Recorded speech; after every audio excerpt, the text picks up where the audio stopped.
मुझे लड़ना नहीं आता, मुझे झगड़ना नहीं आता, मुझे लड़ना नहीं आता, मुझे झगड़ना नहीं आता। लोग कहते हैं मुझे ओपिनियन रखना नहीं आता, जब चाहे मुझे बाहर कर देना, मुझे कैमरों के लिए बदलना नहीं आता। बिग बॉस का नाम आते ही जो तीन चीज़ें हमारे दिमाग में आती है वो है कंट्रोवर्सी, कंट्रोवर्सी एंड कंट्रोवर्सी। लेकिन हम एक ऐसे कंटेस्टेंट की बात करने जा रहे हैं जिन्होंने ना कोई कंट्रोवर्सी की और ना किसी कंट्रोवर्सी का हिस्सा रहे। हम बात कर रहे हैं बीजेपी नेता तेजिंदर सिंह बग्गा की, जो इस वक्त हमारे साथ हैं। चलिए उनसे बात करते हैं। सर, जब आप गए फर्स्ट डे आपने ये कहा कि जो पॉलिटिशियंस होते हैं वो लालची होते हैं फेम के, लेकिन जब आप अंदर गए तो ऐसा कुछ दिखा नहीं। आप बहुत ही शांत रहे, ना किसी कंट्रोवर्सी में पड़े, ना चीख चिल्लाहट। तो क्या ये आपकी कोई स्ट्रैटेजी थी या क्या था? नहीं, वो मैंने एक कॉन्टेक्स्ट में कहा था। जब मुझे सलमान भाई ने पूछा कि आप क्यों आए हैं, तो मैंने कहा कि हर पॉलिटिकल मैंने एक ह्यूमरस वे में कहा था कि हर पॉलिटिशियन को एक वो चाहिए होता है, सपोर्ट बेस तो चाहिए होता है, ये तो सच्चाई है। तो मैंने उसको बोला कि कोई इसको एक्सेप्ट नहीं करता, लेकिन मैं उसको एक्सेप्ट करता हूँ कि देखो, पॉलिटिशियन का क्या होता है, अपनी विचारधारा को या जिस भी चीज़ की वो लड़ाई लड़ रहा है, कोई भी लीडर होता है, उसको ज़्यादा से ज़्यादा लोगों तक पहुँचाना। तो जितना बड़ा उसका बेस होगा उतना बड़ा उसके लिए, कभी कल को वो कोई मुद्दा उठाता तो लोगों तक पहुंचाने में मदद मिलेगी। तो ये बात को मैंने इस तरीके से कहा कि भैया हर आदमी को एक होता है कि 10 लाख लोग अगर मुझे जानते हैं तो 1 करोड़ जाने, 1 करोड़ जानते हैं तो 10 करोड़ जाने। तो आप कोई भी विचारधारा की लड़ाई लड़ रहे हैं, कोई भी मुद्दे की बात कर रहे हैं, वो तभी तो हल होगा जब आपको ज़्यादा से ज़्यादा लोगों तक उस मुद्दे को पहुँचा पाएंगे।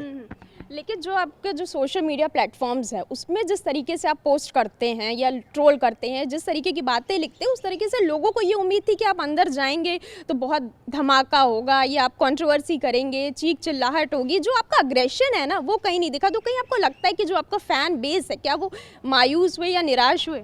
मुझे लगता है ये एक रियलिटी शो है और रियलिटी शो में रियल रहना चाहिए। और मैं जब वहाँ पे दूसरे हफ्ते में था तो मैंने ये कहा था, जब लोगों ने भी ये घर के अंदर कहा, तो मैंने कहा आप बाहर तो बड़े बड़ी चीज़ें करते और यहाँ पे शांत है। तो मैंने कहा था कि भैया ये बाहर मैंने अगर कोई भी मुद्दा उठाया तो तब उठाया कि जब भाई देश की बात आई, हमारी संस्कृति की बात आई, धर्म की बात आई, तो उस लड़ाई पे हम लड़ने की बात अलग होती है, उसमें मुखर होने की बात अलग होती है। लेकिन अंदर के मुद्दे क्या थे कि आज आलू मिलेंगे कि नहीं मिलेंगे, आज चावल मिलेंगे कि नहीं मिलेंगे। अब वो मुझे लगता है मुद्दा उस लायक नहीं था कि जिस मुद्दे पे मुझे चिल्लाना चाहिए था, चीखना चाहिए था। और मैंने पहले दिन ही कह दिया था कि मुझे फुटेज नहीं चाहिए। और आखिरी में जब मैं बाहर निकला, उससे एक दिन पहले मैंने एक शेर पढ़ा था कि मुझे लड़ना नहीं आता, मुझे झगड़ना नहीं आता, मुझे लड़ना नहीं आता, मुझे झगड़ना नहीं आता। लोग कहते हैं मुझे ओपिनियन रखना नहीं आता, मैं जब चाहे मुझे बाहर कर देना, मुझे कैमरों के लिए बदलना नहीं आता। तो मैंने यही कहा था कि सिर्फ फुटेज के लिए, कि क्योंकि कुछ लोगों को लगता है, या ऐसा शायद सच भी है कि जो लोग ज़्यादा लड़ते हैं वो ज़्यादा दिखते हैं। तो मैंने कहा था कि मैं सिर्फ फुटेज के लिए अपना उसको नहीं बदलूंगा कि मुझे ज़्यादा फुटेज मिले इसलिए मैं चिल्लाऊँ या लड़ूँ झगड़ूँ। और मेरा एक तरीका था कि मुझे अगर कोई लगता था कि व्यक्ति गलत है, अगर उसकी कोई गलती है, तो उसमें उसके पास से अगर पर्सनली उसको कहता था कि भाई ये तेरी गलती है, इसको सुधारने की कोशिश कर। ओके। तेजिंदर जी, जब आप गए थे तो जो आपका फर्स्ट डे था उसमें आप एक झोला लेकर गए थे और आपने कहा देखिए मैं इतने ही कपड़े लेकर आया हूँ, लेकिन पूरे शो के दौरान आपने कई कपड़े बदले या आखिरी दिन आपने शेरवानी पहनी। तो क्या वो सब बिग बॉस ने दिए थे आपको? नहीं, जो पहला सिर्फ जो ओपनिंग का वो था वो उनकी तरफ से आता है। बाकी सारे जो कपड़े हमें फिर घर वाले भेजते रहते हैं। हर वीकेंड के वार पे जो कपड़े होते हैं वो घर वाले जब मर्जी मतलब वो आते रहते हैं कपड़े। तो मतलब आपके हिसाब से वो जो सब था स्क्रिप्टेड था? मतलब बिग बॉस स्क्रिप्ट देते हैं आप लोगों को? नहीं, बिग बॉस में कुछ भी स्क्रिप्टेड नहीं होता, बट ऐसी कई चीज़ें टास्क होती है जिसमें खुद ही लोग आपस में लड़ने लग पड़ते हैं। या कुछ लोगों को ऐसा लगता है, क्योंकि मैक्सिमम एक्टर है, तो कई बार लगता है कि जब हम लड़ेंगे तो शायद हम ज़्यादा दिखेंगे। तो बिग बॉस की तरफ से कभी भी कोई स्क्रिप्ट या ऐसा नहीं आता है। मेरी तो शायद ऐसा है कि 1-2 बार को छोड़ के जब सभी घर वाले गए, बिग बॉस से पूरे शो में बात ही नहीं हुई। अच्छा। मतलब पर्सनली अगर मैं कन्फेशन रूम में बात ही नहीं हुई। तेजिंदर जी, जब से आप आए हैं श्रुतिका को आप काफ़ी प्रमोट कर रहे हैं, क्या आपकी बॉन्डिंग रही उनसे? और क्या मतलब पहले से आप उनको जानते थे? क्योंकि लोगों का कहना है कि हो सकता है ये पहले से फ्रेंड्स रहे हैं, क्योंकि जिस हिसाब से आप उनकी प्रमोशन कर रहे हैं, अभी आप महाकाल मंदिर भी गए, तो क्या है वो पूरा मामला? मैं बिग बॉस शो से पहले सिर्फ हेमा जी को एक बार ही मिला था और उसके अलावा मैं किसी का शायद नाम भी, रजत का नाम जानता था और किसी का नाम भी नहीं जानता था। अच्छा, रजत का आपने नाम लिया तो और रजत श्रुतिका ने का आपने जो कहा, श्रुतिका हम वहाँ पे मिले, एक ऐसी बॉन्डिंग बन गई, ऐसी दोस्त बन गई। तो मैंने सबसे पहले जब बाहर आया, मैंने सबसे पहले श्रुतिका के नंबर से, इंस्टाग्राम अकाउंट से मैंने अर्जुन का नंबर वगैरह अर्जुन से बात की। तो मैंने उसको बोला कि मैं महाकाल जा रहा हूँ, क्योंकि श्रुतिका जो है शिव जी की बहुत बड़ी भक्त है। और उसने अपनी एक स्टोरी भी बताई थी कि एक बार वो बहुत ज़्यादा बीमार पड़ गई थी और एकदम बेहोशी की हालत में ऐसा था।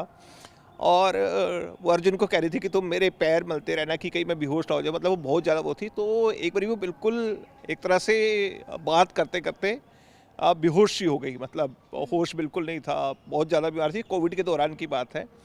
और उसके बाद जब उसको होश आया तो वो बिल्कुल ठीक थी। तो उसने देखा उसके बालों में, उसको सपना आया कि शिव जी ने भभूति दी है, तो उसके बालों में कुछ राख सी लग रही थी। तो उसने पूछा अपने घर वालों से कि कैसे है क्या है, तो उनको भी समझ नहीं आया, क्योंकि वो ना किसी मंदिर गए थे ना किसी ऐसी जगह गए थे। तो तब से उसको एक लगता है कि शिव जी शायद उसका दूसरा जीवन है ये, और वो शिव जी ने दिया हुआ। तो ये उसने स्टोरी शेयर की थी, एक दो और चीज़ें उसने शेयर की थी शिव जी के बारे में। तो महाकाल को, शिव जी को बहुत मानती है। और संयोग ऐसा था कि मैं भी बिग बॉस जाने से 15-20 दिन पहले महाकाल होके आया था, और वो भी महाकाल होके आई थी। तो मेरे को वहाँ जाना था एक धन्यवाद करने के लिए, आशीर्वाद लेने के लिए। तो मैंने वहाँ जाके श्रुतिका के लिए भी आशीर्वाद लिया कि श्रुतिका अगर जीतती है, क्योंकि मेरी दोस्त है, तो मुझे खुशी होगी। रजत दलाल ने काफ़ी कमेंट्स किए थे आप पे जब आप बिग बॉस में थे कि ज़्यादा मत बोल, ये कर दूंगा वो कर दूंगा। तो अभी वो बाहर आने वाले हैं, तो कुछ प्लानिंग है आपकी? इन्हें कुछ नहीं, बाद में हम बहुत अच्छे, आपने देखा होगा, दोस्त बन गए थे। और जो उन्होंने कमेंट किया था बीच में, उन्होंने अभद्र भाषा बोली थी, उसके लिए उन्होंने सॉरी बोल दिया, तो वो इशू वहीं ख़त्म हो गया, आपने देखा भी होगा। तो हम दोनों में जो भी मुद्दा था वो ख़त्म हो गया था, और उसके बाद हम बहुत अच्छे लास्ट तक दोस्त बन गए। और आपको ध्यान होगा, आप कन्फेशन रूम में जब बिग बॉस ने पूछा तो उन्होंने कहा कि 2-3 लोगों में जिन पे वो सबसे ज़्यादा ट्रस्ट करते हैं, उसमें उन्होंने मेरा ही नाम लिया था। हाँ जी। अच्छा, लास्ट सवाल ये, देखिए बिग बॉस में तो आपने कुछ खाना नहीं बनाया, असल लाइफ में, पर्सनल लाइफ में तेजिंदर बग्गा की क्या खिचड़ी पक रही है वो बताइए। पर्सनल लाइफ में मैं सिर्फ चाय ही बनाता हूँ, और वहाँ भी मैंने चाय बनाई, और मुझे कुछ आता नहीं है। मैगी आती है, मैगी वहाँ पे थी नहीं। तो वहाँ मैंने हाथ चटनी बनानी विवेन भाई से सीखी। तो विवेन भाई बहुत अच्छी चटनी बनाते थे, और रोज़ लोगों को चाहिए होती थी तो वो बना नहीं पाते थे। तो मैंने उनको कहा कि मुझे यार चटनी बनाना सिखा दो, और बाद में उन्होंने मुझसे इतनी अच्छी चटनी बनानी सिखाई कि सारे घर वाले रोज़ मुझसे ही चटनी मांगने लग पड़े। अच्छा ठीक है, चटनी तो ठीक है, हम बात करें आपकी पर्सनल लाइफ की जो आप घुमा रहे हैं। देखिए राजनीति में तो आपका कंफर्म है, अभी इलेक्शंस होने वाले हैं, कैंपेन करेंगे, पार्टी के लिए प्रचार करेंगे। असल लाइफ में क्या होने वाला है? अभी तो ऐसा कुछ भी नहीं है, जब होगा तो आपको खबर मिल जाएगी। तो चलिए, ये थे हमारे साथ बीजेपी नेता तेजिंदर बग्गा, जिन्होंने बिग बॉस के अंदर और बाहर की लाइफ के बारे में काफ़ी कुछ हमसे शेयर किया और कई बड़े खुलासे भी किए। वीडियो जर्नलिस्ट संजीत के साथ TV9 भारतवर्ष के लिए शालू अवस्थी।